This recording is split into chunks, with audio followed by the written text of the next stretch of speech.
د پاکستان عوامو دپاره ډیر زیات بوره او د افسوس خبر کم چې د سند نه یو جینۍ تښتېدلې ده او انډیا ته تللې ده او دغه جینۍ د څلورو بچو مور وه او د پبجي د وجې په دغه هلک باندې مینه شوې وه او انډیا ته لاړه. د ټولو نه لومبنۍ وجه یې دا ښیلې ده چې دې په یو انټرویو کې ویلي چې اسلام د ښځو دپاره ډیر غیر محفوظه مذهب دی او په دویمه انټرویو کې ویلي دي چې پاکستان د ښځو دپاره ډیر غیر محفوظه دی، د ښځو پکې عزت نه کیږي، د ښځو پکې قدر نه کیږي، په ښځو باندې ظلمونه کیږي. او په دریمه انټرویو کې ویلي دي چې پاکستانی عوام څومره دي دا ټول د ښځو ریسپیکټ نه کوي، د ښځو سره ظلمونه کوي، ښځه ورته بالکل ښځه نه ښکاري، بالکل ځناورو خوی ورسره کوي. او دا کیسه دغه ځای ته څنګه لاړه؟ دغه کیسه سټارټ شوه د پبجي نه. دغه پبجي دغه حد له لاړو چې دغه سره د یو انډین سره یارانه جوړه شوه او دغه یارانه باندې د یو بل سره پیار محبت او خبره دې ته لاړه چې نکاح ته لاړه. دغه ښځه وتښتېده نیپال ته او د نیپال نه ډایرکټ انډیا ته لاړه او دغه سچن په نوم باندې چې کوم هلک دی د ده سره یې نکاح وکړله. اوس د ده خاوند راپاڅېدلی دی، وایي دا زما په نکاح کې ده او دا ما نه طلاقه کړې ده او دا څنګه تلې ده.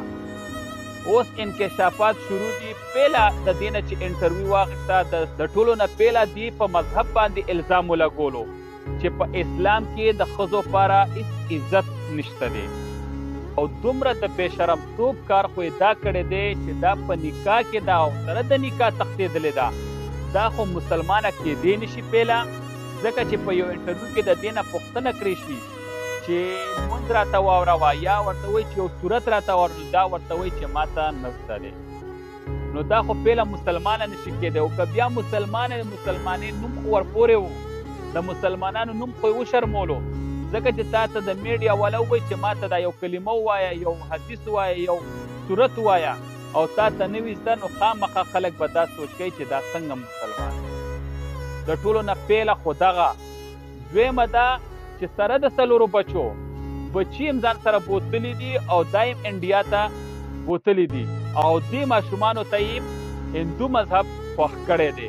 نو دا زموږ ټولو مسلمانانو دپاره او خاص کر د پاکستانیانو دپاره زه پاکستان حکومت ته دا درخواست کومه چې په دغه خلاف دې سخت اکشن واخیستلی شي. په دې کې زموږ د ملک عزت هم لاړو، په دې کې زموږ د مذهب عزت هم لاړو، په دې کې زموږ د عوامو عزت هم ځي. پلیز حکومت ته پکار دی چې انډیا سره دغه ایشو راوچته کي او دغه خپله جینۍ دا ترې راواپس ترلاسه کي او چې ترلاسه شي نو دلته دې بیا لږ پښتنو ته وسپارلی شي چې دا درله سمساره کي او په کاڼو یې ولي او دغه بچي چې دا زموږ سرمایه ده چې دا رانه خرابه نه شي او دا رانه چېرته غیر مصرف نه شي، دا زموږ سرمایه ده.